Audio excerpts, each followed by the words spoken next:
Welcome everybody to Spike Down episode 2. My name's Keith Fortune and joining me is Roy. It's another great week for games and matches here for Challengers North America. And it was an okay week for predictions from last week. You know, heading into week 3, week 2's predictions from all the talent. What do you think, Roy? I think they panned out okay. Yeah, I think it panned out as well. Don't mind me. I'm just basking in the glory of just having one more prediction. And I'm more correct than you did. But hey, it's okay. You know, some of us are glazers and some of us are winners. It's completely fine. I don't even know what I want to say to that in a rebuttal. But hey, you know what? I wasn't the only one that made that mistake. Wyatt and Uber were also on board with my Glazers pick there.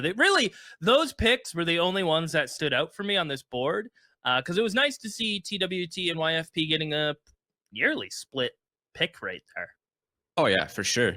Also, before we move on, can we just talk about how Wyatt and Uber seem to have very identical pick'ems every single week so far? Someone might be sharing their homework here. They say that they're, you know, it's completely it's legit, but I don't know. I'm having questions. I am having questions. Yeah, I guess we're gonna have to see next week if their pitchings are identical. We might have to intervene here. There might be something going on there. We might have to bring them on the show. Yeah, we're going to have to question them. Overall, I would say a pretty good week of games. If you didn't catch them, we will definitely catch you up. And we're going to start with right at the beginning of week 2 at day 1. The first game that kicked us off was YFP and TWT in what was an exciting match, surprisingly. I say surprisingly, even though the predictions were split. I was heavily on board the YFP train, but TWT made me wake up a little bit, Roy. Yeah, honestly, same. And it's not like we doubted them. Like we've talked about their potential, right? Like we've talked that they're kind of like an X Factor team, and they do have a pretty good coach as well. Like Shinobi's kind of on board with them as well. I mean, we knew that it was 50-50, Keith, but a 2-0 in any direction is crazy. Can we talk about that for 2 seconds? I agree. If anything, this match deserved a third map. We just didn't get there. Yeah, I mean, to be fair, they were super close maps. But yeah, the first thing I kind of want to touch on for this matchup specifically is like TWT is trying like pretty, like kind of like a cool idea in terms of like their compositions, right? Like they're going for the no info initiators on Ascent, on Sunset. Like that is kind of wild. Like there are some teams experimenting with just KO as like the solo initiator, but for them to make it look that good is kind of a cookage, low key. Yeah, and I felt like the KO, if you look at this TWT comp on Sunset, you're seeing the KO, Viper, Omen, Cypher, Raze. You're looking at that and you're going, how are they going to take map control? They're just going to duel you. Like, that's really what it comes down to. They are taking space the brute force way. And I felt like watching that Sunset game, even though it was 13-10, it really felt like TWT were in control more than the scoreline suggests. I don't know if that's fair to say, but it felt like they never looked like they were hunting for info. It felt like they were in control nearly every round. Yeah, no, they had really well set protocols, to be honest, and the timings on their KO knives kind of flushed out the maps for them. And I think they're kind of going through like a pretty simple like binary calling system where like they throw a KO knife. Okay, if they're in B main, then this part of the map's weak. Okay, we throw the KO knife. If they're in elbow, then this part of the map's kind of weak. Like they kind of have like this really cool system down to a T. I do have questions in terms of like how this will hold up over time. Like once people start kind of anti-shotting and there's more of your footage available, like how is this comps, like how are these comps going to hold up? Especially on Ascent, like no Sova on Ascent is madness. It's like almost a first, but they made it look sexy. It was 13-8. It was a great game by them. It wasn't like a remotely close. They looked like they were on top the entire time. But I will say like there are some holes starting to show for YFP, which like, have I overestimated them? I don't know, right? Like I feel like initially when we saw the YFP roster, I was like, wow, this looks like an insane roster. But yeah, in their match on Ascent, like there was so much like overcompensation happening, like lack of trust in the rounds playing out, like as a team. Like there was a lot of like moments where like individuals were just doing way too much, and that's kind of a bad sign from my perspective. Yeah, the future for YFP, definitely hoping they can start to figure it out. I mean, 1-1 after 2 weeks isn't a bad place to be, especially with the group there. But I definitely expected more. I'm on board with that. So hopefully they could step that up as we move forward. In the other match, there's going to be a trend here, another 2-0. MXS sad. What can you say about this one, Roy? I thoroughly enjoyed this match. Yeah, I mean, the 2-0, I mean, M80 win is definitely expected. Okay, let's not beat around the bush. But the second map was actually super close. And Sad pulled out a wild comp on Ascent. Yeah. Gecko, Breach, Brim, Viper, Yoru. What is that? No one can say Ascent's boring anymore, all right? If you're watching Challengers, Seriously. Ascent's not boring.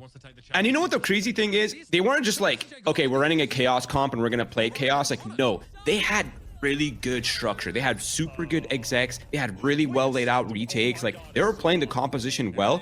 I think the one thing that they did kind of lack that could have really helped Sad on Ascent was they weren't doing an amazing job at probing bomb sites. Like, when it was time to hit the sites, right, they're just like util dumping without knowing if anyone was on the site or not. And if they had just like that little extra protocol to figure out like, okay, do we need to util dump or can we save that for the retake? Like, that would have actually given them the edge. And they actually might have taken a map off M80 and went third map. And then from there, it's like, whoa, okay, anything could happen. Who knows? So 2-0 for M80. First map, clean win for M80. They looked really nice on the icebox. Yeah. But on the second map, I don't know, dude. Sad was playing super well. Yeah, Xander playing out of this world. Qual was up there too. 5-1 on the first kill, first death for Xander, by the way. 31-16 at the end of Ascent. The one thing I think that really lost this game for Sad Esports was their post plants on that attacking side. And when you look at this composition, you go, oh, their post plants are going to be great. But it's always the thing about Ascent is I feel like that's the one map where you can't rely on your post plants. It's the weirdest thing. It's the angles are really unfavorable. If the defense is great at saving utility for these retakes and they're not using it early for info and bleeding it, it's really difficult. And that shows, again, a basic comp against an experimental comp. And even with all that double molly, brim molly, Gecko, Yoru util to just absolutely flood the site, that's still not even including breach util. And they still got all through that. And I believe 1, 2, 3, 4, 5 post plants lost, including obviously a pistol one from Sad. This game, they win a couple of those. It's definitely looking like a third map. What an exciting day one.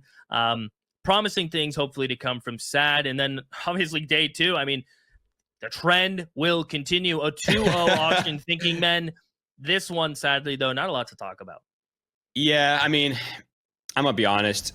At no point did I think, okay, Thinking Men have this. Like, it looked like a pretty clean Oxygen win. But on a side note, like kind of more of like a Poggers lol kick W moment.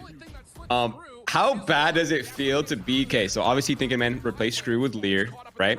But how bad of a feeling is it to be the dude that replaces someone and then for you to go on and like not perform well? Not to put him on blast. Again, I'm not trying to put Lear on blast, but like as a former player, like it's not good for the mental. It is not good for the mental. Yeah, at all. You feel great. You're like, oh, I'm on the team. Let's go. I'm on the team.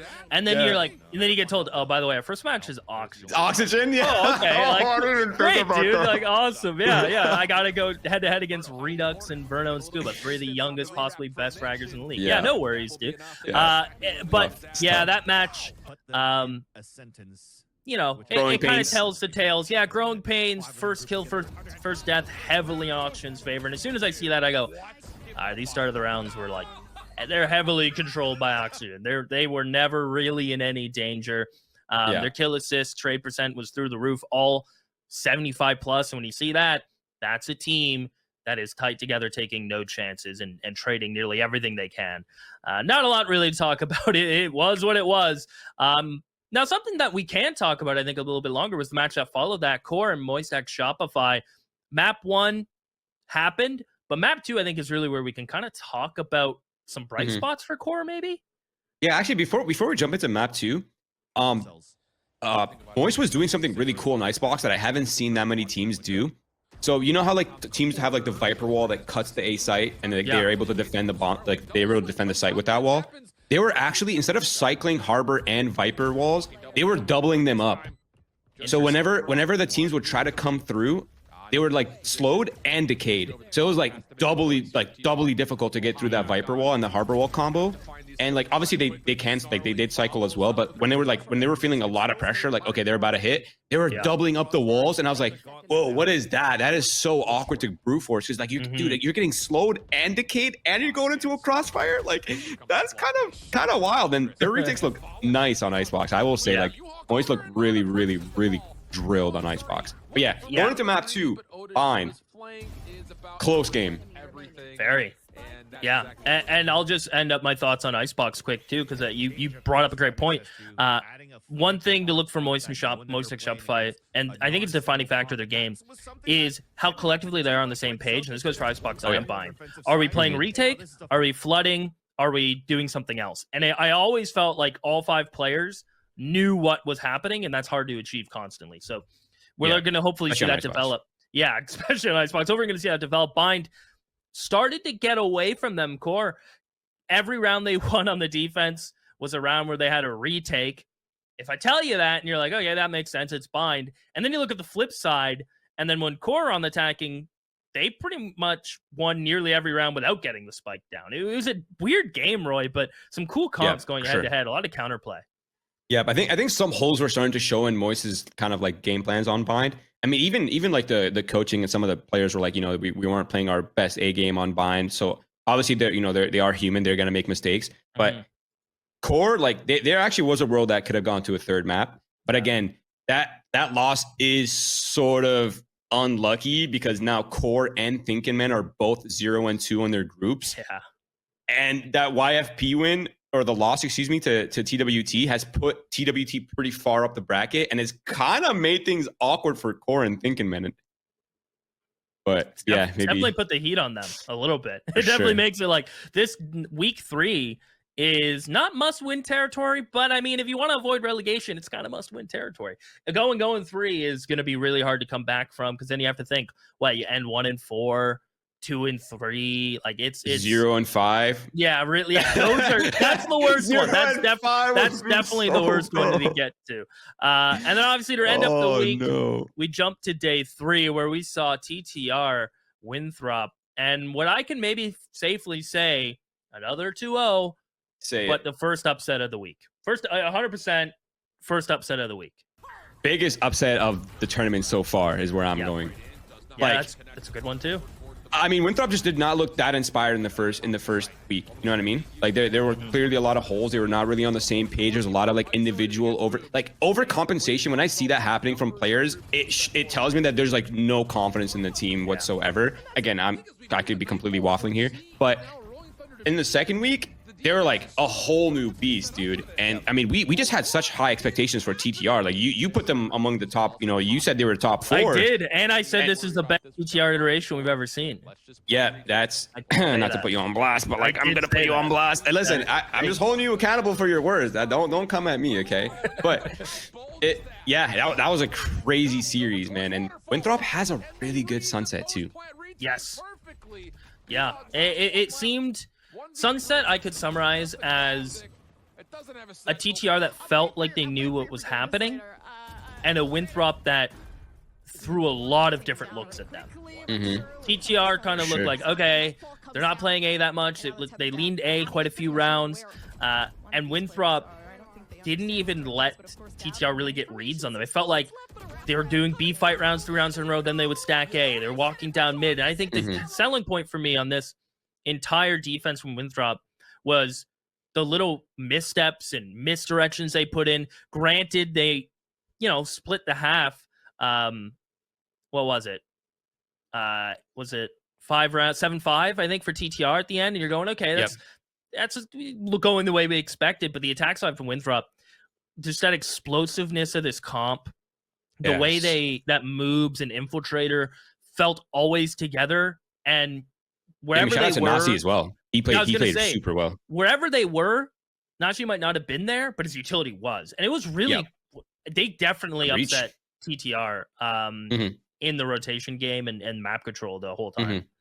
Yeah, which to me is kind of like a big looming question is one Turtle Troop overcooking? Like, are they making the game super hard by trying to like reinvent the wheel on this map? Like, their comp is wild.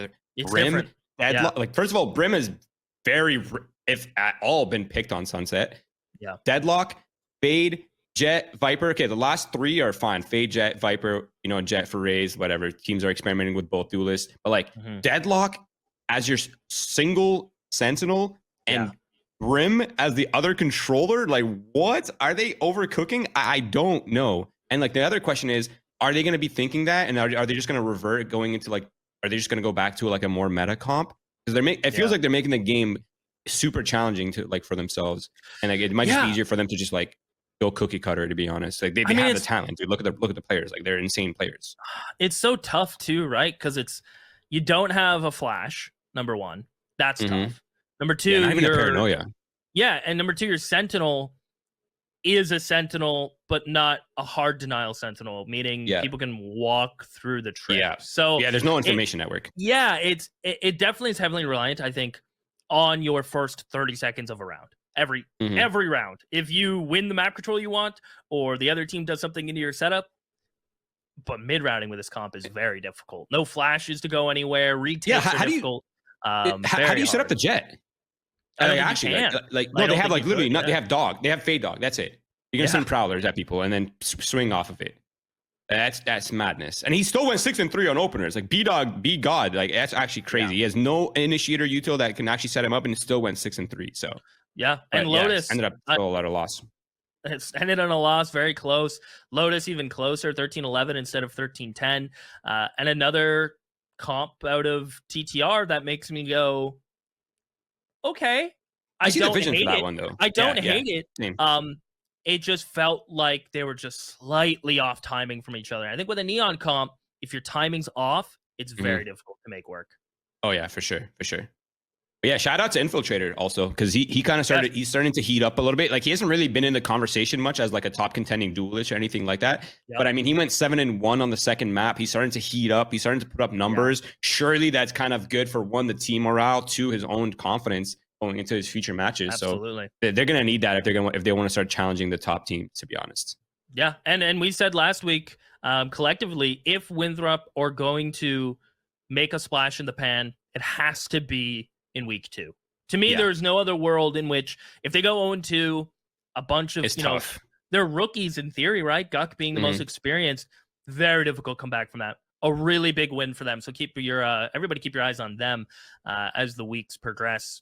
If they get another win, we could be talking about them a bit more. And we ended the week TSM versus the Glazers. We're ending the theme, another 2-0. If you didn't catch it, every game this week was 2-0, not a single third map. And I do want to note for this one, obviously I picked the Glazers. And I do want to say, I messaged Roy when it was looking good. When they were up, I think they were up like 7-5. I'm like, yeah, guess who picked the Glazers? Guess who picked the content creator curse? Crazy. It's crazy. So that one's on me. But TSM bring it back. They beat the Glazers, breaking my prediction, and it was painful, but some promising moments from the Glazers. But I must say, TSM still have that chemistry, even if it's been a while since these players have played at least together. Yeah, I think TSM is starting to look a little bit better. They're going to be improving every week. Like we kind of talked about this in week 1, right? Where like there are some serious role swaps that are happening, right? Like 7 on the initiator debut. He's never really played those roles, although his cipher looked still super clean, by the way. Yeah, like they're gonna start clicking, and I think they're kind of gonna be on like a pretty exponential power curve, to be honest. But the Glazers look fundamentally sound. Like I didn't like when they took that 0-2 loss. Like at no point was I like, okay, these guys are like they're doing really bad, or they're like their strategy is terrible. Like at no point did I think that. Like they're super fundamentally sound. But from my perspective, there is like one kind of like glaring big question mark, and let's talk about this for a second. But I mean, the Glazers don't have a hard duelist.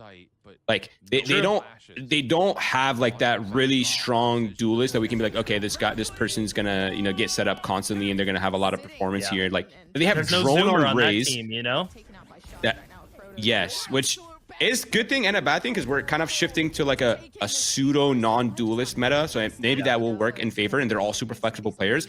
That is a positive. That is a pro. But a big con is like they don't have anyone really flashy on the team. Like there's no one really that I can be like, okay, this person's gonna hyper carry this game if they're well set up. Like they kind of don't have that right now. And I'm thinking about it too. Like this is normally a bigger thing in FPS, other FPS games, but I felt in Valorant, if you have a good operator player, even having someone who is good with the operator who doesn't break it out all the time is scarier than someone who's just a good rifler duelist.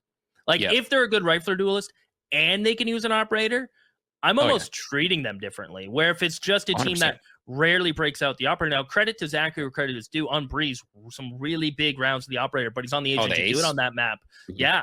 And then you go to Split. Riku had it a couple rounds. It was in Drone's hands a couple rounds. Dude, they got Drone on the Rays, dude.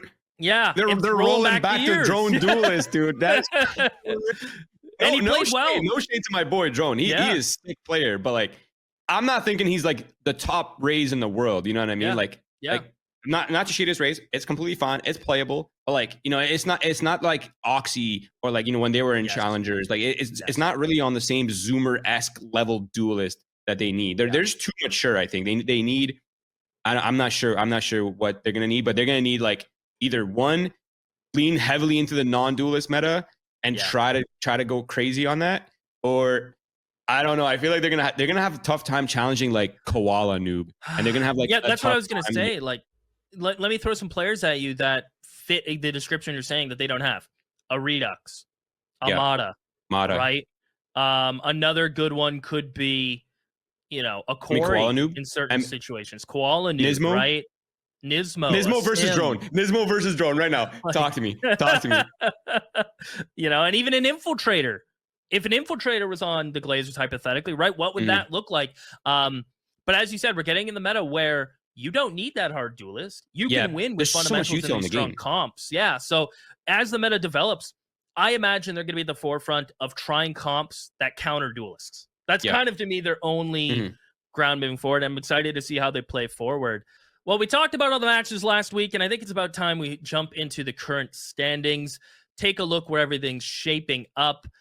And it's definitely kind of what Roy and I were thinking if you go back to last week's episode, but it's kind of not at the same time. Group A, definitely sort of what we were looking at. I think the one surprising thing is Oxygen isn't where TWT are, and YFP are where I thought TWT were. That's kind of my overall thoughts on Group A. Everything else shaping up kind of what we thought. Yeah, no, I am super nervous though for like Core and Thinking Men, because that 0-2 start is actually terrifying. Yeah. I mean, the Glazers are kind of in the same boat as well. Like they're 0-2, and they haven't even played M80 yet, by the way, the Glazers. So I think aren't they playing? I'll leave that for later. Aren't they playing M80 next week? Yeah, they are. Yeah. Okay. That's tough. But I have faith. I do have faith. Yeah, and then Group B, obviously, M80 just mentioned them leading that group. And we go a lot of 1 and 2s. Winthrop, TSM, Sad, Turd Troop, and just as we mentioned, the Glazers at the bottom. Group B, to me, is the mystery. Group A is the intriguing mystery. They're both mysteries at this point because this season's playing out with emerging talent. And I think what it shows is Moist X, Shopify, M80, and I'm still going to include Oxygen, are just up here. And everybody else is like middle of the pack together. They're fighting for the next rank, pretty much. Yeah. So agreed. Those are the standings, and keep an eye on them because even not getting 2-0 might make a difference in the end. So it could come down to getting a map off of a team that you might have shouldn't have in theory. But if you can't, you got to get a win somewhere. If you're the Glazers, Core, and Thinking Men. It has to happen next week. And finally, it's time for our Week 3 predictions. We're doing okay so far. I'd say Roy and I are about even. I made a little oopsie last week picking the Glazers, and I'll probably do it again this week just because. But let's start with Wednesday, April 3rd. Today's games, Thinking Men, Moist X Shopify, and YFP versus Core. I'll go first. I made Roy go first last week. I will take up the mantle for day one this time around, and I'm going with Moist X Shopify over Thinking Men, and then I'm going Core over YFP. Oh wait, you actually we're on the same wavelength, dude. We actually are you doing that too? Yeah. Okay, nice. So match number 1, Thinking Men versus Moist. Yeah. Anyways, go next. YFP versus Core. I feel like week 1, my expectations for YFP were like top, like they're up here, right? But like last week's matches, I don't know. Core played kind of well. Core's playing up a little bit. YFP's playing down a little bit. I feel like they're somewhere in the middle. I'm also going Core. Nice. Dude, I love it when you come on board my hot takes because then we can either win together or lose together. But I think that one's going to be a great match. Don't miss that one if you're watching it today. Make sure to stay tuned for that. And Thursday, April 4th, we're looking at TSM versus Winthrop University and M80 versus the Glazers. And I'll let you take it away this time, Roy. All right, sounds good. So first match, TSM versus Winthrop University. I'm going with TSM. They're kind of on that linear power curve. I kind of mesh with what they're building. I kind of like what they're cooking up. I'll have some of their meals. I'm going TSM for that one. For the second match, which is M80 versus the Glazers. Listen, man, I love the Glazers. I want to be glazing, but M80 is just they're called the big three for a reason, and Glazers will get tested. They will get tested, that's for sure. But I think M80 is going to go for the 3-0, and Glazers are going to go for the 0-3. Ooh, yeah, and that's we do want to emphasize this week is super important. It might be the most important week of stage 1, if we're going to be completely real here. And with that said, I think Winthrop University is going to beat TSM. I'm gonna invest in. I really liked what I saw from Winthrop. Right, they were together. Okay. They looked comfortable in their roles. Okay. And I think, realistically speaking, I don't think TSM's going to be scared of Winthrop after that win they got. But you have to look at their Sunset as Lotus as like maps you don't want to play them on. Even if they didn't pick Lotus, really comfortable. Really, I mean, like super comfortable. I can't say you're invalid. I genuinely can't say it. Like Winthrop does have a pretty kind of awkward map pool where like it's awkward for the enemy team to kind of veto against. So we'll see what TSM's cooking on some of the maps they haven't shown yet. Yeah, and that one's going to be must watched. M80 Glazers. I took a risk last week, but I can't break away from my Canadian M80 boys. It is going to be a match where I think they're going to get comfortable. And if they go 3-0, they're looking really solid moving forward. And finally, we're going to end the week on Friday, April 5th with some absolute unreal matches. Turtle Troop versus Sad Esports and Oxygen versus Together We Are Terrific. I'll kick it off. Let's do one. Let's do one each. Okay, let's start. You go first on the first one. Yeah. Yep. Okay. Let's go. This is I'm gonna absolutely contradict myself from what I said last episode. I think Sad beat Turtle Troop in a best of 3 this week. I really do. I'm down. I'm actually down. Turtle Troop. You're down for that? I'm hella down for that. Okay. I think Sad's they've taken harsh losses, yes, but all their games have been super close, even against some of the top contenders, right? And I kind of like what they're cooking. And Turtle Troops is, I feel like they're kind of in shambles, low key. Like they're a little bit in shambles in terms of like what's the results against Winthrop. Like that has to hurt the psyche. That has to hurt the environment a little bit. I'm going with Sad Esports for this one.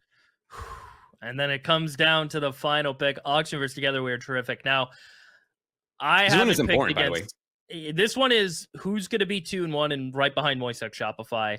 And there's a chance if TWT goes 3-0, they pretty much guarantee points, essentially. Yes, like that 3-0 start for TWT is amazing here. Yeah, they'll guarantee a decent amount of points from stage 1. Granted, they do okay in the last 2 games. Now, rarely do I pick against Oxygen. I didn't pick against them against Moisek Shopify. Didn't pick them against THNK. And I ain't doing it here. Oxygen are going to take it over TWT. So I don't know if you're on board with that, but Oxygen, I think, as good as TWT have looked, Oxygen, just if they're on that day, it's so hard to beat them. Yeah, I mean, their only loss was to Moisek Shopify, which is another, one of the top contenders. So, and that match was came down pretty much pistols. Like if one pistol goes differently, they could have won the series essentially. So, I mean, yeah, I'm inclined to agree. I feel like TWT is like it's a win. It's like a lose-lose. You go against them, and they could pull a rabbit out of the hat, and you go with them, and it's like you never know what's going to happen. So, yeah, it's a tough one, but I think I'm going with Oxygen for that one. Perfect. And that's the show. Thank you so much, everyone, for watching. Spike Down will be back next Wednesday to kick off the week 4 matches. Roy, it's been a pleasure. Hopefully your predictions come right. Our hot takes are definitely there. And we'll catch you guys next time. Enjoy the game.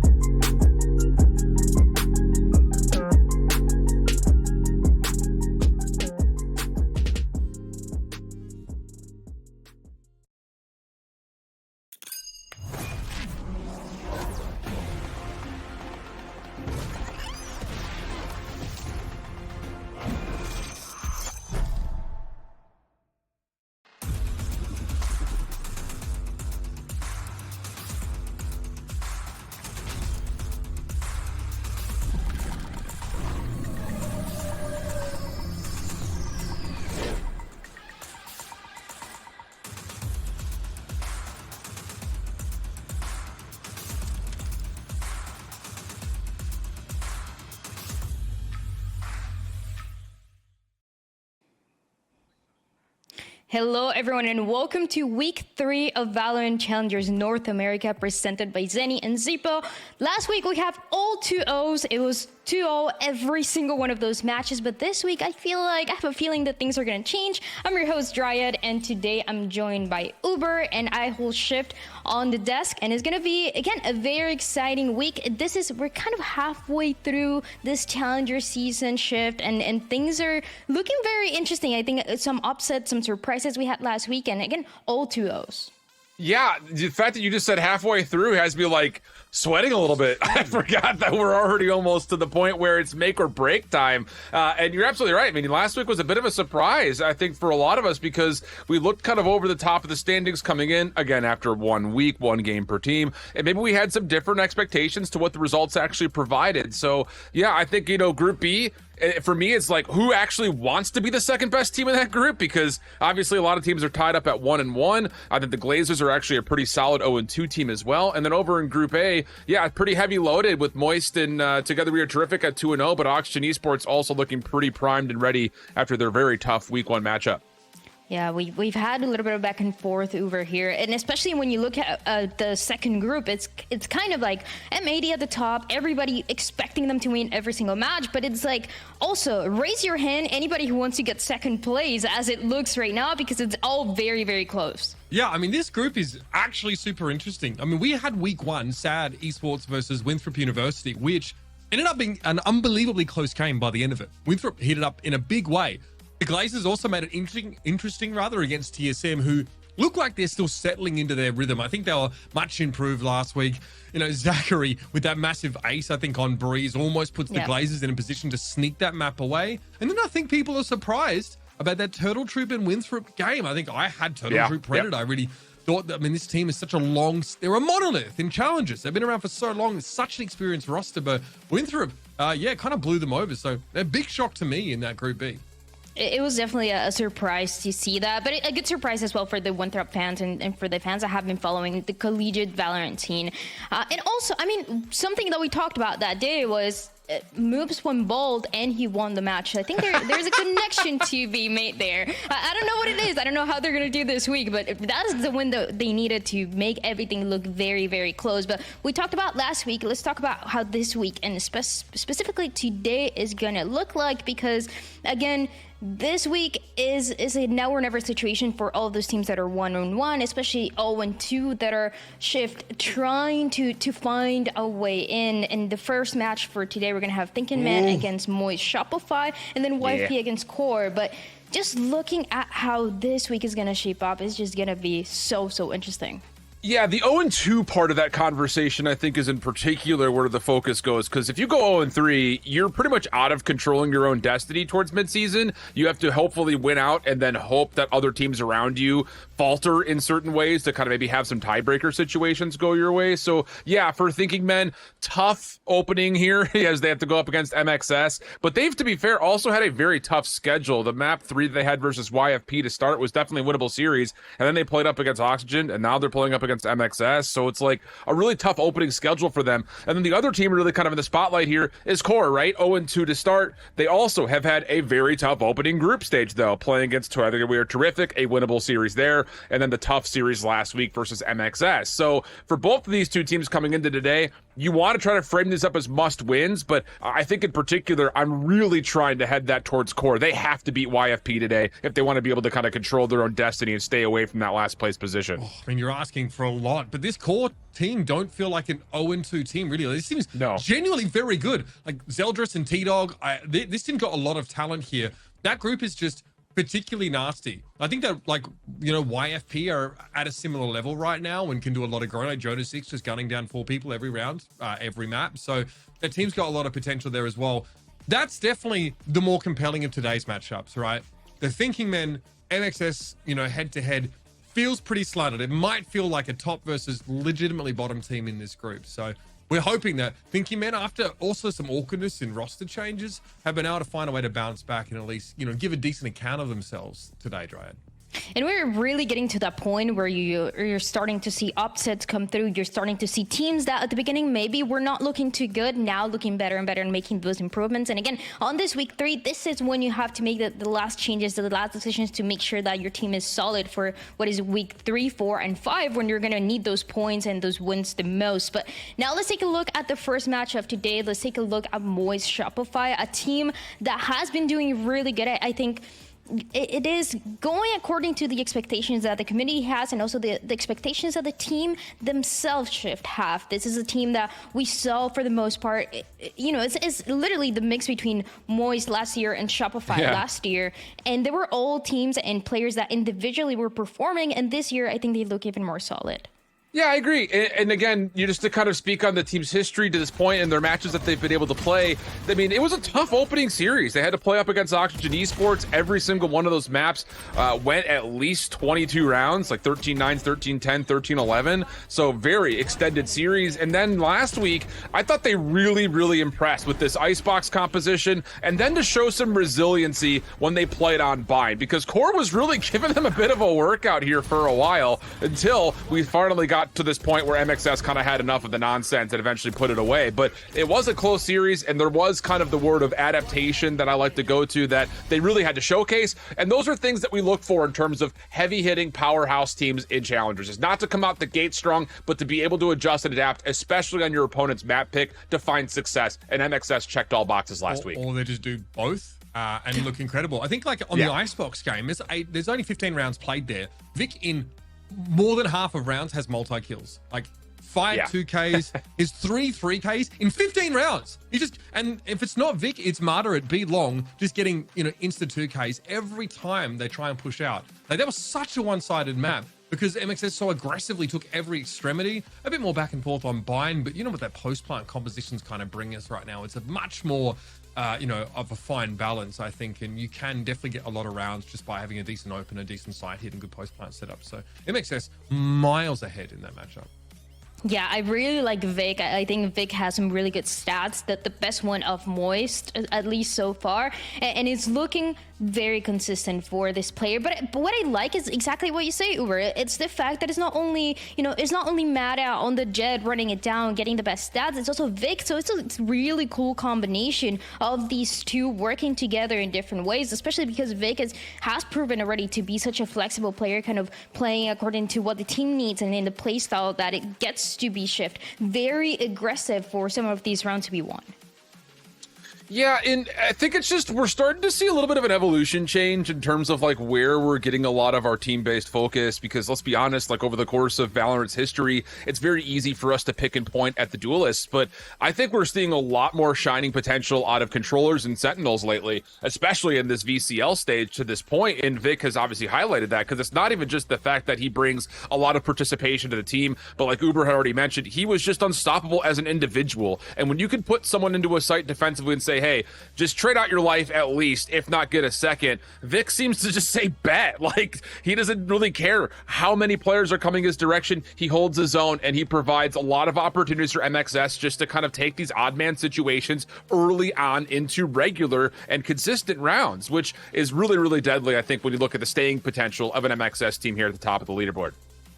And we're going to see how this is going to turn out, because we talked about Moist Shopify. They're looking great. They're 2-0 right now, pretty much at the top of that group. But now on the other side, Uber, let's talk about Thinking Men, because it is kind of the opposite story, right? Not the best start. They've only won one map out of all of the 5 that they played. They won one bind against YFP, but everything else has been very difficult for them. Yeah, and look, unfortunately, this is just a team that has to run the gauntlet of, Oxygen straight into MXS. Some of these individuals have had a great time. I think I really enjoyed watching Reformed play. I think, he's looked excellent here. But that Ascent map in general was absolutely atrocious. It doesn't help you sort of lose both pistols, but you can't get it running on that attacking round. And again, like 3 rounds on attack is almost acceptable, providing that you win that pistol. So I really was hoping to see a lot more from this team, on that map and kind of in the series in general. And frankly, it's not about to get much better. I'm really going to be looking to the map pick and ban here to try and see Thinking Men put themselves in a position to have success. there's actually a fair bit of overlap in map pool between these two. So that's something I'm also a little concerned about. It could really depend on where those maps go, and something that you mentioned right over the way that those pistols go, and the way that you're able to capitalize out of those rounds, because Moist Shopify right now has the highest percentage of 5v4 win rounds, though the win percentage that they have every time they get the first pick, and that's what they're so good at doing every single time, getting the first pick. And on the other side, for Thinking Man, is something that they've been struggling with quite a lot. But Shift, I want to talk about win conditions here for Thinking Man, because obviously it's not going to be impossible, but it's not going to be easy either. Yeah, I mean, the thing about this squad is that there's a lot of focus and attention towards the recent roster move that had happened, but I don't really necessarily look at that as being a main culprit or main vulnerability for this team. I think we're starting to, again, just to kind of re-hit on the point that was previously made, it's staying away from just who can frag the hardest. We're looking at controlling pace, controlling tempo, and for the most part, we really haven't seen Thinking Men be able to do that, no matter who happens to be a part of the lineup. And I look at a player like Anderson in particular, who needs to step up and be kind of the glue to hold this team together in just a way, because now going as Scrubble Bubble, he has been, I would say, just not quite too long of a name. He just really hasn't been able to provide the same kind of consistency that we saw from Vic earlier. And it's not even just looking at that as a one-for-one comparison. That's kind of why I didn't want to see them in the head-to-head, because it's not really fair to really, cross-contaminate both of those two players together. But the role identity, I think, is an important one. And I'm looking at Scrubble Bubble to kind of step in here for Thinking Man and be a catalyst this week, because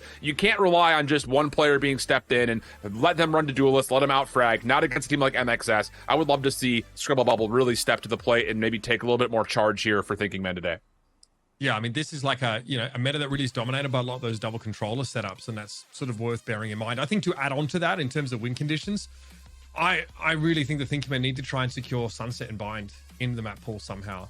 Bind is where we've seen MXS look a little bit shakier, and if the Bind really is shored up well on this Thinking Man side, like normally it's like they actually run a Yoru on this map and have had some success there. So I'm looking out for that, and they are trying to play as much Sunset as possible. I think it's a strong map pool, strong map for them. Excuse me. I don't want to see Icebox. That would be very bad for them. That'd be very bad. Yeah, that sounds about right. And it's so difficult, right? Because it's always for these teams all about the mental games of who's gonna pick what, how the other team look, and especially when the only map that Thinking Man has won has been Bind, right? And that is kind of your weak point as well. So it's gonna depend a lot on how those mental games go. But now I want to take a look at how the economy shift looks, which is your favorite thing to talk about for some reason. You love to talk about the economy stats and how these looks, and I think it's also a really interesting point, right, for this specific matchup when we talk about Thinking Men struggling and trying to find an answer on this week 3. They're gonna need that. Hey, I'm a money man. What can I say? Love to look at the eco stats. And again, there's a lot to be drawn here, I think, between what we're seeing when Thinking Men is at their best versus when they're at their worst. You look at their eco advantage statistics, 21-5, not bad at all. 71% win rate puts them in the top half of the league. The problem is that is the least amount of total rounds that they've been able to play. Actually, that should be 12-5, not 21-5. So they're still at 71% win rate, but they have played the least amount of rounds at an eco advantage in the league. Whereas their eco disadvantage stats, they're playing from behind a lot. 6-27, only 18% win rate. That is the third worst in the league and one of the highest overall totals of rounds when they're playing at a lower economy than their opponents. So when you add into the mix what Mitch is talking about with these weird compositions, you're trying to pull things off kind of at maybe a gut check call with things like Yoru, playing a lot of Gecko, whatever it happens to be. If you find yourself on pistols and half buys, you're never going to be able to find the success with the roster as it's intended to be with the compositions that are a bit more odd and strange. So they really need to find a way to get up early and hold that advantage, because when they do find a chance to get to the advantage, they are converting. It's just not happening all that often. And this is a bit pedestrian, but a big part of that is winning those pistols, right? They win 1 out of 3 last week against Oxygen. Really important to be able to convert on those and get out to that start and actually exploit your advantage when you do have that eco advantage. I do want to point out right now, we are seeing a lot of teams just buying classics or on half buys. I mean, we are seeing an absurd amount of these sort of eco round wins from teams. And we kind of know that Moistex Shopify, particularly good, being short-handed, right, in those 5v4s, are able to recover really well. And of course, they're incredible when they have the player advantage after getting that first pick. So look, the numbers don't stack up particularly well against Thinking Men, but a great philosopher once said, in the game of Valorant, if you get shot, you die. If you get shot, you die. If you get shot, you die. I'm really glad this is where we're taking the analysis of this match. I'm really glad this is where it's going. Well, how much more do you want? How much more do you want? Honestly, like, this is genuinely a top versus bottom team in this Group A. So we've got some data, not a lot, because it's not a super long season. We look at the sort of the streak of these rosters and try and piece together what a good map veto looks like for Thinking Man. Outside of that, Jesus, take the damn wheel. We're gonna see what's gonna happen, but Uber, I know you were talking about it. We were kind of having speculations of how those maps are gonna look like. Now we get to take a look at how those maps and the vetoes ended up going between Moist, Shopify, and Thinking Men. And Split, Breeze, and Bun are the ones that are gonna be played. Interesting second map, Breeze, that none of the teams have played. But Uber, give me your first impressions of this. Yeah, so I'm not surprised. MXS banned Sunset. They don't often play it, and honestly, Thinking Men out in competitions outside of Challengers have played a lot of that map. And then Thinking Men, they ban Icebox. So we're essentially on the same page here. I think seeing Bind come up as the decider is interesting, and I'm curious to see what's being cooked up on Split here for Thinking Men. It's a map that in the last few months they've had a decent crack on, but you know, against Oxygen we saw it. It was the 13-7 result, not sort of what they're looking for. They've definitely had you know, a decent amount of time though to sort of work on this. And again, the composition's like nothing sort of too crazy, right? They prefer to run the Cypher on that map. Outside of that, it's very much standard. It's Omen Viper look. So yeah, it's going to be a curious map. But again, we know what Split is like. We also know how good the Astra comp for Moist X Shopify has been on this map. So yeah, look, it's about as good as it gets. Yeah, I actually really enjoy this map set for the side of Thinking Man to be competitive, because like you mentioned, the match versus Oxygen yesterday, it was one of those, like, it was close until it wasn't. 6-6 half when they started on the defense, which maybe not be par for the course. We often see maybe closer to 7-8 rounds defensively, but 6-6 not bad. But the problem was their offensive side. So they're going to get a chance to kind of play into their own cards, play into whatever VOD review they had from last week to try to polish up this offense. And then Breeze is a bit of a wild card. For MXS, we haven't seen it, and we have not seen it for Thinking Men since their qualifier run, where a little bit of a mixed bag of results and a little bit of a mixed bag in terms of what compositions they like to play. So could be a wild card here. I wouldn't be surprised to see Thinking Men surprise, you know, here in a way, but it's still an uphill battle without question. This is still a David and Goliath story, I think. The one thing that I find interesting for that map of Split is that when you look at the compositions, both of the teams run pretty much the same composition. The only big difference here is the Omen against the Astra. Both playing the double controller, but the Omen and the Astra, I think, make a big difference, right? When Moist is actually running that Astra, and the Viper, and the double controller is going to enable you for a lot of those post-plant situations that I think Moist have been really good at getting the first kill, capitalizing out of the 5v4, but it's kind of the question of what comes after and how the post-plant is going to work. It can be Uber, and let me know what you think, even more dominating for Moist than what we've seen before, especially against Thinking Man.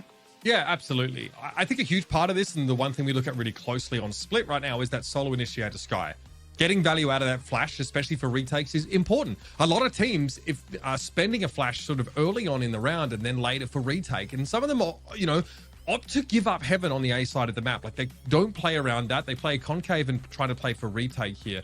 It's very important to see how they scale back into that part of the map. You know, a big part of that is, like, you know, your Cypher trips as well set up, and quite often teams are trying to funnel their opponents into one of those heavy Cypher setups. So, you know, again, look towards mid control and the poison orb and how that's played around, right? I think that's like the epicenter of a lot of the early action on this map. So there's a lot to look at here, but yeah, I mean, you know, someone like Brock, for example, on this map historically doesn't frag out a whole bunch, but he's very, very consistent, making sure that he's still alive for that late re-hit or that retake, getting value out of what is a pretty flashlight composition. And we're going to see how everything, according to those compositions and the way that they play out, is going to work out as we jump into the agent select. And again, I don't think there's going to be any changes to what we talked about and what we saw on the week number 1 and week number 2. But let's make sure that it's all looking the same. Yeah, everything about the same except the Astra and the Omen. And you two, I'll leave you up to it. Thank you very much, Dan. Here we go. Split coming up first now in this, again, a little lopsided on paper matchup between Moist X Shopify and Thinking Men. Moist X Shopify already got through Oxygen at the start of this Challengers season. That's a huge hurdle to get over. Now it's about landing the plane over the next couple of weeks. Again, we called out Scrabble Bubble. That's going to ruin me over the course of this series. I know it right now. Again, like, to what degree can we see them have that impact over this game? and I really want to watch the Skies. It does help that these compositions are pretty similar, so, you know, making an apples-to-apples comparison is something we can do, but it's something we've been scrutinizing ever since she's received that nerf, and now you've got to be so much more judicious about how you employ that flash util. And that's the thing is, you know, Lear kind of coming in, it was his first week back last week, didn't have the necessary individual performance that I'm sure he would have liked to, but there was a little bit of miscoordination, I think, especially on the offensive side, in terms of how they were executing, when they were executing, and then what the second or third layer, more often than not, looked like behind it. Now, I will say, just to kind of get into the immediate, Reformed was an issue for Oxygen over on the B side of the map last week on Split. He was a solo juggernaut, and it looks like he's setting himself up to kind of be in that same spot. You also limited and kind of looked at the resource play that could happen over the middle of the map, especially from the defensive side. Scrubble Bubble just kind of replacing Poison Clouds with Vix to make sure the mid stays smoked out time and time again. That was another big product of what Thinking Men did versus Oxygen, and it was very successful for them. Just comes down to locking down, especially once they get to post-plant situations this week. We've got that lurk wall over a B here for MXS, and Vix already takes a licking through the middle part of the map. That'll, of course, provoke the Poison Orb activation. And slowly, we actually have Motoshima scaling in towards that B main. It's going to be flashed here briefly. Trailblazer's going to get no information, but we are straight up into heaven here. The flash comes a little bit late. One of the Trailblazing player turns back around and is able to find one. Paint for 2 is good. Amada here wants to wait for rotates. And I love this, actually. A little recorrection from Thinking Men. They almost get a little bit blinded by how quick that hit through mail came through, but Reform jumps off the site, trusting that his trapwire will be his alarm system here at the front doors at B. And yep, he puts himself in a perfect position to watch over the top of it. Yeah, really well done here from Thinking Men. Good establishment of that mid control and making sure they knew exactly where that defensive focus was going to stand and start from throughout the entirety of that round. Gonna pop out of mid behind the Paranoia, right? Works out quite well, and I think Brook is still in Trailblazer, at least for the first second or so. Mata realizes he has to double back and try and keep the Sky in the game. Obviously, with the spike getting dropped there, kind of ruins MXS's plans to a degree. And again, like that lurk wall is, most of the time we get that sort of the A side Viper wall. I don't mind seeing it at B. It is reminiscent of that A side Lotus setup here. But, you know, we saw tentatively Otoshima trying to make his way in towards B main here. It looks like they might be looking to stack over towards B this round. Yeah, it's again one of those situations that, you know, when you look at this from MXS's situation, they really have only played this map versus Oxygen Esports. And I will say, just kind of watching Oxygen play it last week in particular, most immediately, they play this map very differently than what we've seen kind of out of this Thinking Men squad to this point. So I think it's going to be a little bit of them trying to figure out how to get their offense going. Of course, we're not going to really know that until we start to get to round 4, 6, 7, you know, closer towards the midway through this first half.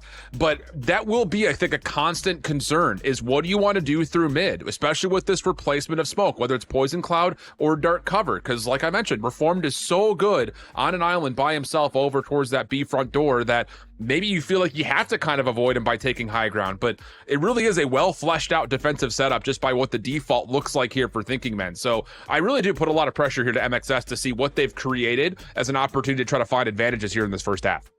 One thing worth bearing in mind is Vic is pretty fantastic on Split in general. I think the only other time in Challengers MXS have played this was in that first week against Oxygen. Yeah. And Vic was an absolute juggernaut. Mata also quiet to start that map and really started to come alive as MXS got to go on the attacking side here. So keep an eye on those two. But Vic was very, very good. Found some fantastic timings and was really, really impactful playing that sort of A side of the map on attack much of the time. Full group towards B here. This is a nice Reform sets the architecture up, and we didn't see it. Never happened, never saw it. Paint shells do provide a little bit of damage. Reform may not be aware of how quick this hit in towards the nebula. You've got one player at, but Paint will make safe the middle of the map. That will, I'm sure, keep Reform pretty cautious towards what could be pushed through this. And yeah, really well read. 2 first kills cleanly tallied for Thinking Men. Yeah, no choice there for Flyer, but to sort of wait on the other side of that trap wire. That was well and truly being covered. 3 up here for MXS now. Spike in hand 2, in towards ropes here, and Paint's about to get some action. To what degree? Yeah, can you clear this? Not easily. Otoshima just walks into that one, and we get our hands clean of that eco round pretty quickly. MXS dropped to a 2-round deficit.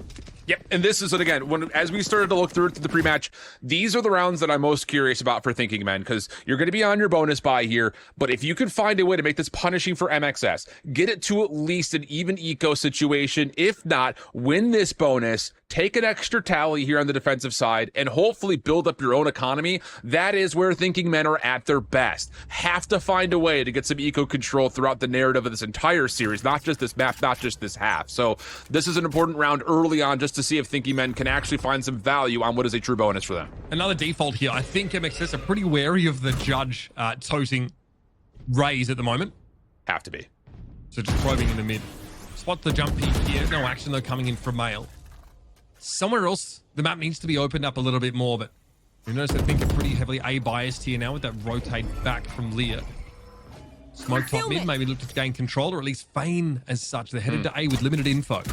Yeah, the thing about this is where the shotgun has been moved to.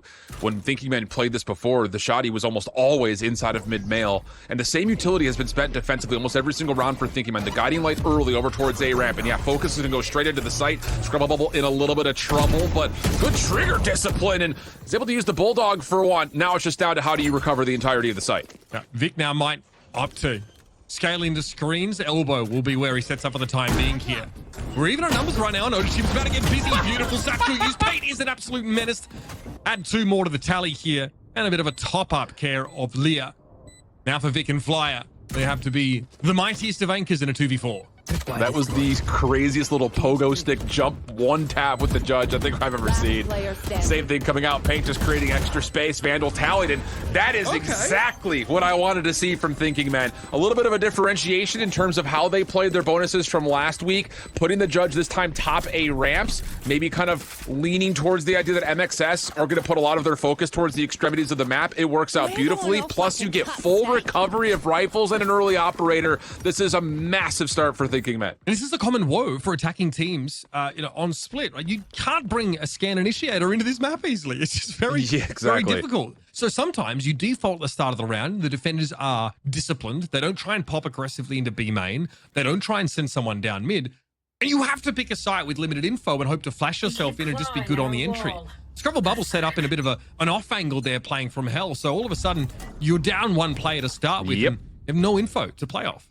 And this mid setup looks very different this time. Poison Cloud doesn't have to be spent here at mid because Scrubble Bubble can just watch it, and that's why. Absolutely beautiful. Again, the differentiation, the variation that we've been seeing from Thinking Men defensively showed a lot of promise last week. Just came down to converting, I think, on a couple of heroic moments that Oxygen is obviously primed to be able to do with their individual skills. So different look as well, with the Poison Cloud now being spent over towards B main. You've got Reform playing a much more passive setup, and Scrub has moved over to find a second free kill. This is a perfect start to this half for Thinking Men. Over at A, you saw that activation down ramp there. Vic, not sure what he was walking into at all. 2 picks for the operator here, just paves the way for Thinking Men to have a very comfortable round. The bank is getting built up in a big way. Brock has to try and get the spike.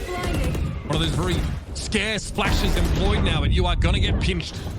2 won't be enough. Brock exits the round, and Thinking Men are stacking them up. Not just the Benjamins, buddy. These rounds.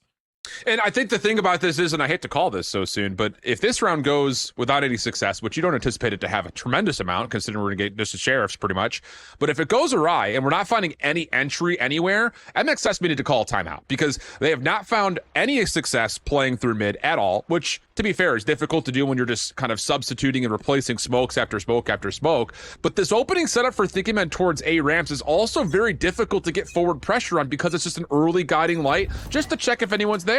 So the thing about this is you have to find a way in the mid round for MXS to open up the map, which is difficult because you've got Reformed, who's a lockdown agent over towards B. You've got replacing flashes over towards A, and then the constant smokes towards mid. It just doesn't really feel like there's many opportunities or avenues to make any entryways.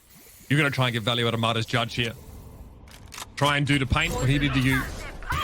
So Vic recalled the cam as soon as he got guiding lighted there, and yeah, Otis again punished for the little lurk over towards the B main. Huge damage taken by Marta. Now that means that aggressive play with the judge gets a little more risky. Vic's more than happy to be lit here in heaven. And all together, MXS now try and get that A heaven control here. But look at Scrubblebuff, great angle for one at least. Able to back away here safely, TP onto the site. And you still have utility for Lear. He can flash back in if he needs to create extra space, although hard to do that when you've getting one tap by Vic. Neural Threat will be spent. Defense is going to rotate right to Fly's direction in the screens. That's a decent 1-for-1 trade, but Scrubble Bubble just not missing. Takes one out of the picture, and now it's all left to Brock. Nowhere to go for Brock there. Operator was on the ground, but And it'll be comfortably recovered by Thinking Men, and Brock didn't have the chance to cross for it. What a diabolical start to this match for MXS. They have themselves another gun round here. This would be their third, but it's still light shields. And Thinking Men are getting a lot of value out of this operator. Again, just playing these bit further back angles, and with how much MXS are contacting on this map, because, spoilers, they freaking have to with just the sky, they're getting punished. Well, that's the thing is, like, I'm kind of surprised that we don't see Onishima trying to, like, use this wall in different ways. It's been kind of placed over here towards B main, but there really hasn't been any usage of it to create entryway to this point. Of course, naturally, this round we see it pop, but again, because the operator is up, you can afford to use the defensive poison cloud at B main. So it just completely counters out the Viper utility with 1-for-1s, and now Vix is going to get extra forward at mid. There's just no avenues anywhere for MXS, and they may need to consider using a Cosmic Divide just to enter a site, for crying out loud. They know that Thinking Men have put a player up in mid here. Vix probably can't hear this, but they are playing pretty far forward. He See Scrubble up here in the screen, so they are already reinforcing A. They've got to know. Cosmic Divide going to get thrown out here to cut off Heaven. Vic is good, as Vix just goes a little too close to the sun there. And here's the push. Wow. Gets caught instantly. Pain able to find a kill, but there might have been a Scrubble Bubble connection with the operator. Cyber Cage on the side, but Flyer is inching around the corner. Reformed is just a little bit too good. What? Who are this team? What has happened? Yep. It's the crazy thing about it, Mitch, is because of that utility deterrence over towards B main, you get the easy call for Reformed, especially after Vix hears all of the information playing forward at mid, by the way. Surely he hears those footsteps around the back through sewer and beyond, and that's enough for Reformed to give up the B site and rotate in. I mean, I'm sure MXS will say, wait, how did Reformed feel the need to jump into A so deep? It's unreal the amount of control of the outsides of the map right now that Thinking Men are getting. And that was a Cosmic Divide opening that didn't really provide an opening. So MXS are really at, I would say, the struggle precipice here, because you're back on to what is going to be a half-buy situation, and we could be staring down the gun of a very clean, maybe 8-0 start here for Thinking Men, pending they clean up this round in the follow-up. No worries. When the issue with the Cosmic Divide towards Heaven, it cuts it off. Completely makes sense, but you yourself cannot make use of that part of the map. You know, maybe you would have a Viper, like, you know, the A-side Viper wall that we see from attacking teams gives you that ramp control at the very least. And then you flash through that Viper wall, get Heaven control, and be able to at least split on towards A. Because if you run out like that all through A main, you can get really punished by the anchor players, especially Shift, if they're holding off angles like that. Yep. Well, think about it. On top of this, Mitch, it wasn't just the Cosmic Divide blocking out the top side at tower, but Screens was blocked by a vacuum from the gravity well, but it still didn't stop Reform from getting deep in the site. So it's not even the fact they didn't even have tower to work with. They had nothing to work with. And the setup looked like it was going to be perfectly there to counter it. So it's just nothing going right here for MXS. And they're only going to have a Guardian, a Stinger, and a couple of Sheriffs to play with. Showstopper, sure. Seeker, sure. Maybe if you can replace one of these weapons with one of the rifles that Thinking Men have, you may consider either of those. But this is just about trying to find some areas to work with. And for the first time, we'll have Vic maybe trying to get a bit aggressive on a solo mission top A ramps. Yeah, I do like if he can get towards ramps. He did get double faced a couple rounds ago and punished. So he'll be pretty passive there around the camera. This could work. Fire in the hole! Cross. Okay, Vix has avoided elimination from that showstopper and is actually able to find Brock as he is up mid. And then just hide inside the poison. Nuts! Come on, man. That's not right. Get this guy a Vaseline subscription or sponsorship, because he just slipped all the way through that setup. I mean, in and out of smokes, no worries. Avoids the showstopper plus the double. It's just there's nowhere that they can go. This is the most appalling first half of Split we've seen to this point in VCL North America, without question. And yeah, at this point, it's just Vic on a hero mission. But the fact that MXS, who's one of the best teams while playing at an eco disadvantage, are not finding even remotely close to eliminations is baffling. This has been a very dominant half for Thinking Men. I mentioned it earlier on, but Thinking Men legitimately are not offering anything up here. Like, the only real movement we've seen around the map is Vic sort of playing around that util in mid and being able to get those two kills. But we aren't seeing any like double swings being made or anything like that. No action A. It looks like Thinking Men are quite happy just to let Vic meander his way, you know, up towards ramp and then stop. You know, maybe wake his way into A site, but like there's not a whole lot this loose end Cypher is able to get done. And I think the thing on top of that is, like, to be fair, MXS haven't tested Thinking Men really anywhere to where they have to reconsider the defensive setup. I mean, you're getting a little bit of flexibility and variety into the mix, but all of that is just simply due to the fact that Scrabble Bubble can afford this operator. So you can choose to use it as kind of a mid tool if they don't want to play the smoke exchange game, or he can just play B main like he's doing now, which means that Reformed is going to go play over towards A. There's just so much trust in the individual components that come through, largely off of this operator. And now it's not even just the fact that he's got the op, he's able to kind of put some consideration over towards B main. The smoke will shrug him off. A little Trailblazer check does see some contact at mid, so a little bit of movement here in terms of what Thinking Men want to do to reposition the defense, but largely speaking, this is still a very fine setup in terms of how they want to deal with what MXF has offered to this point, which is not much. Trailblazer already down here for Brook. Seek is available, of course, and both of those flashes to hand, so plenty to work with. Vic again gets checked once more over on the A side. That was Liz's first flash, so they do know that, again, that Cypher is in a deep lurk. They have to explode here. Probably off a satchel from Marta. Follow it up I've got your trail. with this flash. Here we go. Seek is first. Awkward for the operator players. Going to force him off the angle shift. Fate now. Straight inside the poison orbs. Able to find Marta. Brook backs up for a sec. And MXF's have to be saying, what do we need to do? Like, we seek her out top tower. The operator just happens to be there. It deals with both of the components that would have foiled the defensive position, and then a poison cloud gets placed, and Paint just slips right in, finds himself a first contact and a first blood. It's just, at a certain point, it does feel like MXF have to just be like bashing their heads against a wall. Like, what do you mean they're there with a double stack?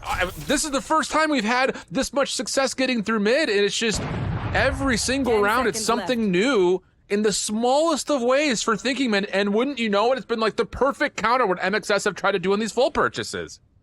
Well, there's not more to be done here. Otoshima just going to take 5 inside the top of mid, and MXS really have to put their heads together here. They're struggling, of course, with, like, again, contacting these angles, and we see the operator holding fairly close extremities. That B main hold at the start of the round, that's pretty standard, right? We haven't seen MXS, though, really challenge that, and not at pace either. It's very tentative behind, like, that Viper wall, sort of, you know, to clear the other side of it, maybe with a flash or something, but very slow going here. MXS need to mix it up here. They're still buying, of course. They kind of have to here. We are in our 9th round, and MXS yet to get anything on the board. Otoshima normally gets so much value on his lurks, but he's not always the lurk player on this map. It's normally Vic, and he's been quiet. Oh, this is brilliant, though, Mitch, because MXS, I love this call from them just saying, let's just gut check, burst through something, but the counter utility for Thinking Men will hold on to this top tower control. Normally, they would throw a little guiding light to start, but this time, there's a trap wire placed just to make sure A-Ramp stays focused. Plus, you've got the Seekers, so, anyone who tries to play down low will be figured out, but a good follow-up elimination from Mata has definitely opened the door here for MXS to work their way towards A. And Otoshima's been activated as well. Into ropes. No way. Mata's going to get caught here almost certainly. Vic able to find a swing, though, and Vix is down. Spike down A. Leah, the last player on the side, as Reformed has a hold from screens here, but MXS still need to cross. There could have been something there. Leah's able to find one, at least trade out Reformed. And now on a 2 versus 1, Robinson quite happily head in the B direction. How does Lear stay alive back there for that long? Oh my goodness. Insane long-range phantom shots to convert and send this into a 1v1. But like you mentioned, Spike will be planted here. Post-plant luxury will go over towards Brock. Not a lot of utility for either of the skies. We're going to give ourselves, I won't say a true 1v1 because there's a giant health pool disadvantage, but that told, if Brock decides to play this at dirt, there will be a chance here for Lear to secure the 1v1, and wow, must have just been seen through the corner or something as Brock will secure the round. And that is all just by way of getting good eliminations early for MXS. And even with that told, Mitch, it just still didn't feel very comfortable because Thinking Men continue to not give away ground. 4 attacking rounds, acceptable for MXS, but the way the game has gone here, I feel like it's unlikely that remains the case. Still a little bit of a cobbled together buy here. Again, sort of light shields for Vic and Brock. And we know that Thinking Men have been sitting on absolute piles. Also, the neural theft here available to them in this round. Looks like, again, the play is to A. Let's just flash onto ramp. Let's get something going. The thing is that they work through Lear's flash, though, which has often been here, and actually Scrabble Bubble will also come through. So again, anytime that MXS looked like they want to try to burst through a position, it's just contested, whether it's counter utility or in particular this operator just kind of moving around the map. And look at the defensive reposition. Paint says, I don't need to worry about A anymore. We push them off any early lobby control. You're going to put Vix up forward to see if he can catch sound cues again, which he very well may. And look who's here to help. Paint is in position, ready to go. The spam is perfect. He has the timing as soon as that smoke comes up. Trigger discipline would be an understatement here. From Vix, the swing is good, and that's 2. And all of a sudden, what little bit of momentum MXS were able to build up in the previous round has all but drained away. And again, it's up to Otoshima and Vic to make something of this. Trailblazer's going to give a lot of info. Okay, Scrabble Bubble, uncharacteristic miss there down mid. Still 2 players holding from Heaven, and Vix will take Vic. And just look at the minimap. Look at the trust for Thinking Men. Reformed, he gets the call. I don't need to be here anymore. We have vents wide open with that double, so I'm going to just pull out a knife and run over towards A. Otoshima just never given a chance to leave mid, let alone if he were to have, he would have been tested over towards A. So again, it's just the amount of understanding that Thinking Men are showing, making them look like they've got some galactic brains here today. I mean, this, as far as the playbook is concerned, is ironclad. The only round to go awry was simply due to the fact that, wouldn't you know it, MXS is pretty talented individually. They won a couple of unreal 1v1 gunfights. But from a macro perspective, this map has been dominated by Thinking Men. Best we've seen so far in Challengers. And it doesn't have to be anything special to get you rounds against MXS. This is just very, very good standard defense setups here. I like the TP. They're going to try and get a bit of a pinch here, but Poison Orb. The Poison Orb cuts off the trade, and Mato's going to get 2 very cheap kills with that Judge. 2 rifles handed over now, and MXS poised to strike at B.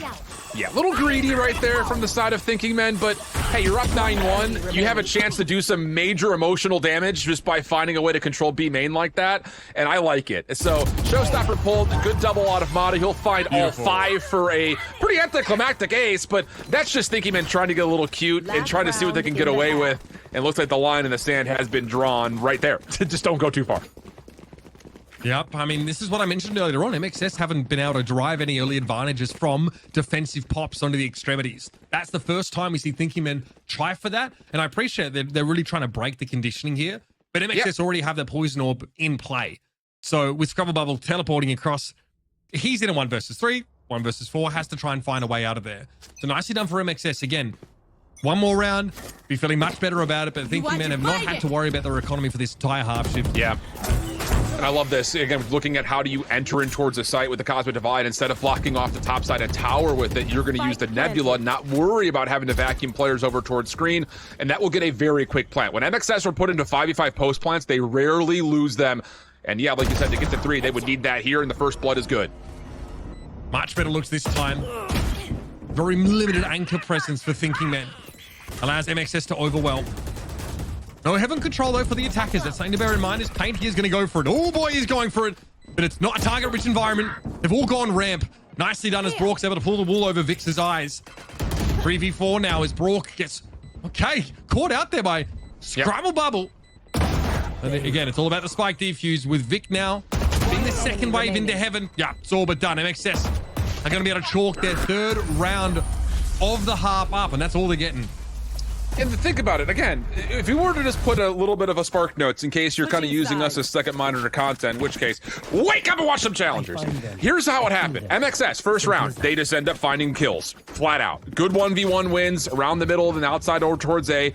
That was just barely enough for them to hold on to their first round. The second, quick burst. Catch Thinking Men just a touch off guard through B main. And to be fair, Thinking Men were trying something a little bit more uncharacteristic to what the defense was. And then here at the end, same idea. You have to spend ultimates just to get into the site. You go to what you're strongest at. Quick post-plant setups, good 5v5 breakdown, MXS find 3. But I will say, here is where things can dramatically change. Thinking Men were miserable against Oxygen Esports when they were playing on the offensive side. That was just last week, so figured they've made some adjustments and some changes, but MXS, I feel like they do need to come away with this pistol one just to get us back to more level terms.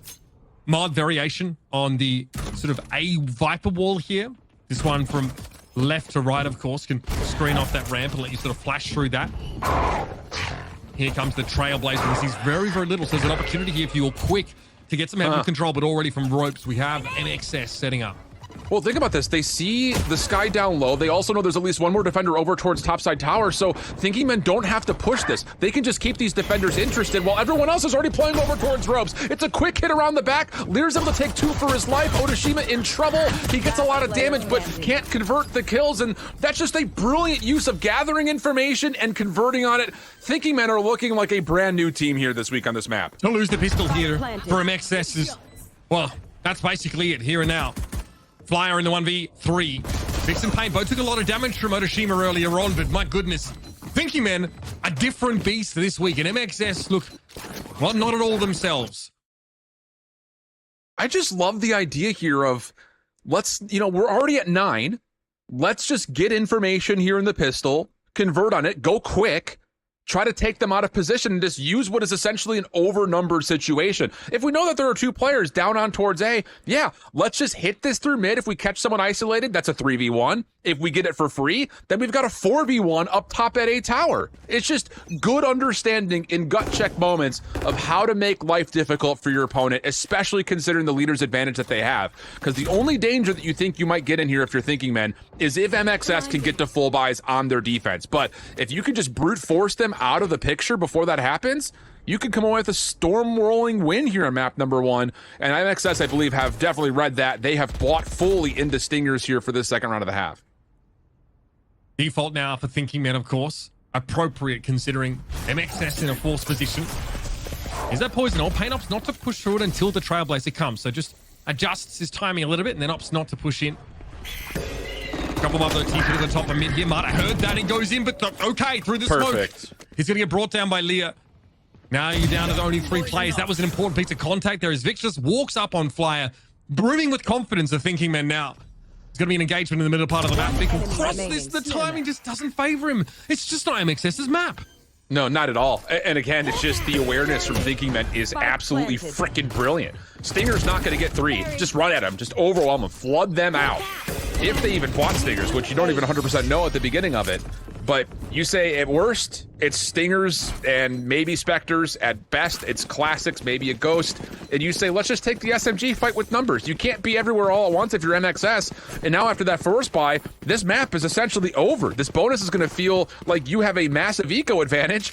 And depending you win that one, MXS will still not be in a great position to be able to afford. So they have to force buy up again just to try to keep the eco trend at least somewhat level. But flat out, Mitch, they're running out of time. I mean, they're forcing for the rest of the game. That's pretty much the simple truth of it here. And for MXS, you saw what happened last round. Like, Thinking Men with confidence are actually generally just pushing up and contacting the extremities. Something that MXS, were also priced into, but really struggled to pull anything off with. Again, they just played that sort of slow game. The timings again through mid were very good. Like Reform just being able to catch Vic there with his head turned. It's been really marginal at some points in these rounds. The advantages that Thinking Men have been able to establish either by good fortune on timing or by a little repositioning. Scrabble Bubble there, the TP to top of mid, that was always going to force action out of MXS. They've got to push their own smokes there. It really has been a clinical display of how you play split. And a lot of that, again, starts off their defensive half, which was so much more polished this week than it was last. It's just, we'll talk about it at the end of it, so put a pin in this point. But the fact of the matter was, I think MXS were scared of Reformed on B. They never gave him a true look from the defensive side. And that forced Thinking Men to be like, okay, well, we'll just kind of keep playing to our strengths, both at mid, over, and towards A. And MXS just did not have the game plan to deal with this very default setup for Thinking Men.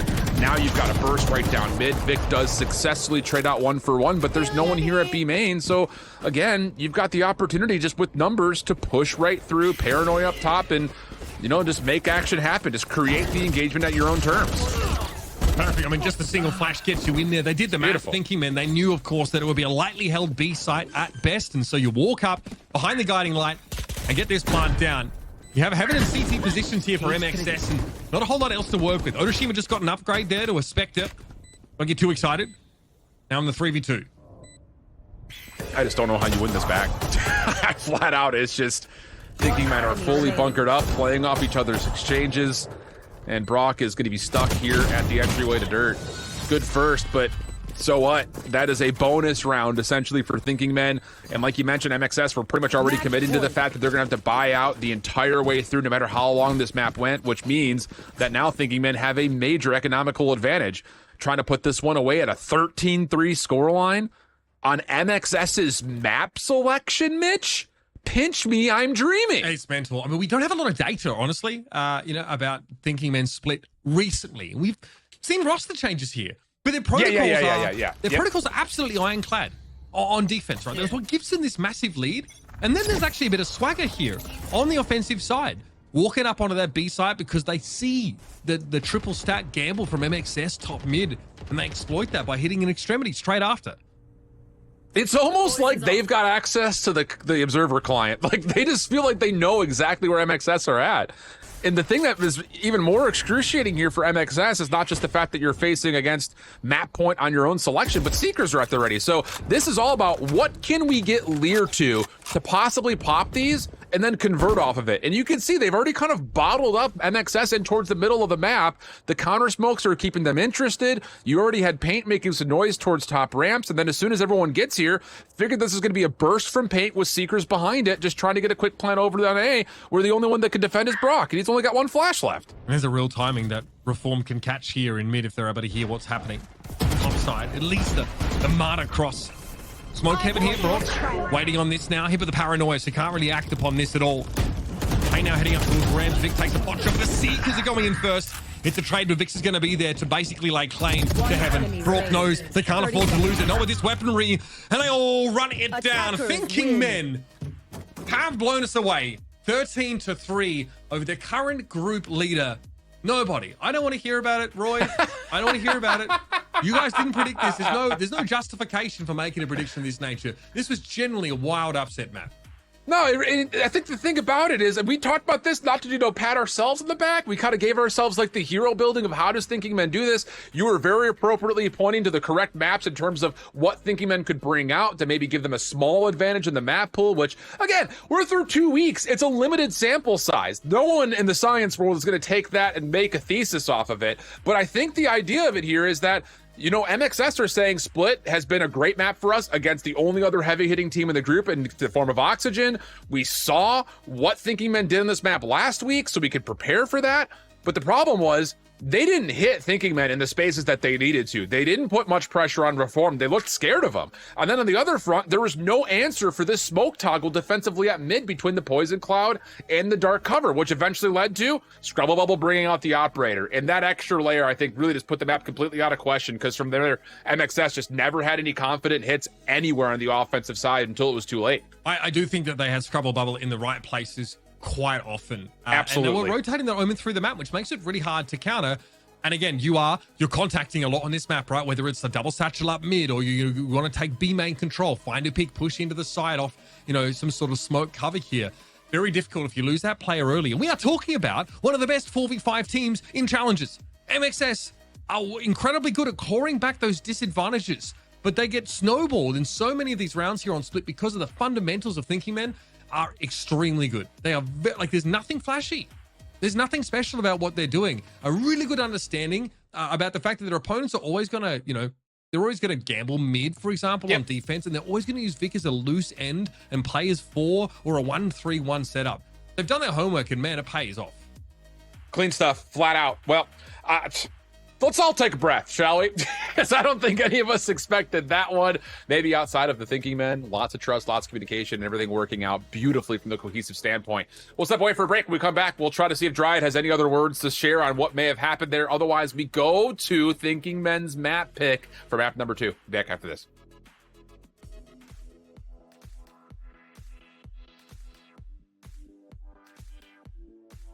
Let's do Pros Predict. What map will be most played in stage 1? I'm kind of guessing that I'm going to see Ascent and Split sneak into a lot of BO3s. Ascent for sure. I feel like everybody's comfortable on it. It's going to be Lotus. I'd have to go either Lotus or Ascent because I feel like everyone has something different to play on those maps, and Ascent is just super comfortable with a lot of people because it's been in the game for so long. I'm going to say Ascent. A lot of teams might be coming in expecting a lot of the cookie cutter comp. I think we'll see a lot of experimentation, trying to outplay on like the most common maps and stuff like that. I feel like Ascent's just going to be the most played in my opinion. You know, my heart, and I'm being so honest with this, my heart tells me Icebox. It's like, I love Icebox. I love it. But my mind tells me it's probably going to be Ascent. Either everybody plays it or you despise Ascent. No in between. If I had to guess realistically, I'm kind of torn between Lotus and Sunset. Definitely Breeze, like an Ascent. I feel like a lot of teams aren't going to be able to play Bind, who are going to be kind of like tentative to like pick. But I know people have been working on their splits and their sunsets and stuff like that a lot. I feel like people are starting to hate Ascent. I think Lotus is gaining popularity. A lot of people hate it at the beginning, but a lot of people have that map figured out, I think. So probably Lotus. Definitely not Breeze. I think maybe the most played is probably going to be like Split or Icebox. Probably say Ascent. I think a lot of teams like Ascent right now. I want to say Ascent because that's like everyone kind of plays Ascent, or Icebox. So I'm going to go Ascent or Icebox. For most played map, I don't really know what all the other teams play, but I feel like Ascent is always played so much.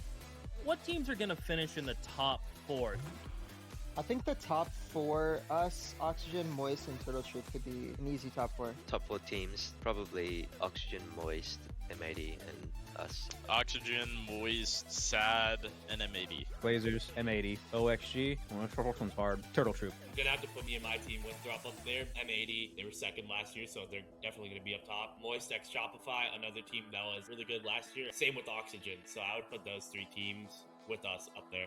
Us, Oxygen will pull through. M80, Moist probably. That's pretty. Actually, no, I'll come with the underdog pick. I'll come with the Sad. M80, Oxygen, us, and YFB. I mean, I do rock with the Sad guys, and I think they're going to cook this year. I think I'm going to go with Turtle Troop, bro. Got the TSM core. They're looking nice out there, bro. Maybe they on top 4. You never know. There's such a good wide variety of answers I can give. Sad Esports for sure. I swear they get no respect on their name, bro. All of the old teams from the previous challengers already that experience. I think the top 4 teams will probably be something like MXS, us, M80, and Oxygen.